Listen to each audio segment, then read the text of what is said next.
Докторе, имаат стигнато некои прашања до нашата редакција за вас, поврзани со денешната тема. Едното прашање е: имам 68 години и висок крвен притисок. Во последно време ми се случува притисокот значително да ми падне кога е многу топло. Дали тоа е нормално и што треба да направам?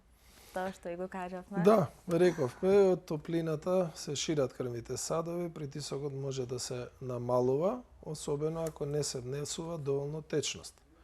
Прво што треба нашиот гледач да коригира е количината на течност што ја внесува. Ако не пие доволно течности, да пие доволно вода, да се соодветно хидрира.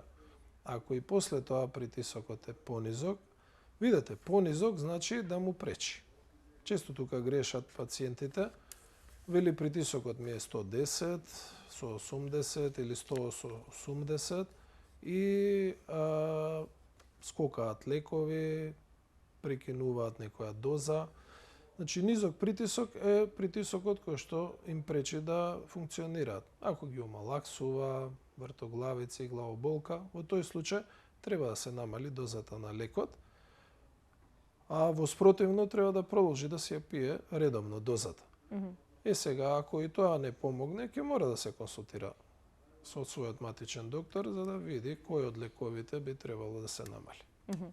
Наредното прашање е токму за водата, така да го кажавме, 2 до 3 литри мора да се Тоа е индивидуално. Видете, тоа се дневни потреби. Но се пак со една чаша сигурно дека не е. Не, видете, за да функционираат бубрезите, за да може телото да се чисти од тие материи што се создаваат, кои што не се потребни, дури и штетни за организмот, мора да внесуваме доволно течност. Дневните потреби се 2 до 3 литра течност, кои што ако сме повеќе физички активни, ако се потиме повеќе, посебно и на врукините, тогаш може да биде и значително многу повеќе. А жетта е таа што ни кажува колку треба да внесуваме течност. Видете, тоа е одбрамена реакција на организмот. И треба да го почитуваме. Кога чувствуваме жет, треба да внесеме доволно вода. Наредното прашање е: имам поставено стент пред 2 години. Дали високите температури представуваат дополнителен ризик за мене и како да се заштитам? Стентот значи дека пациентот има коронарна болест. Стеснување на артериите кои што носат крв во мускулот на срцето. Кога ќе го ставиме стентот, артеријата ја отвараме. И велиме сега протокот на крвта е добар, ако сме ја завршиле работата како што треба. Ако нема на друго место стеснување, велиме циркулацијата сега е нормална. Проблемот е што останува ризикот.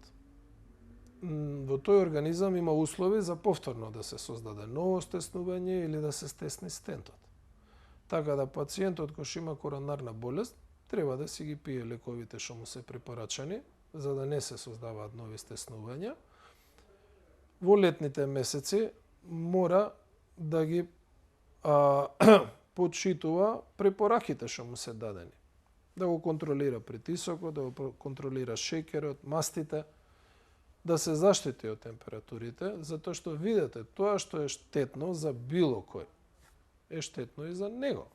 Така, тоа што го зборевме, дека зголемената температура на телото ги пореметува процесите во организмот, кај него е поизразено.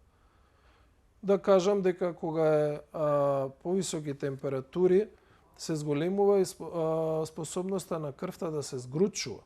Тоа е така затоа што губиме течности, дехидрирани сме. Крвта е мешавина од вода и клетки. Во недостаток на вода тие клетки полесно се слепуваат, се создава згручување, тромб и запушување на артеријата. Тоа е случај со коронарните болести.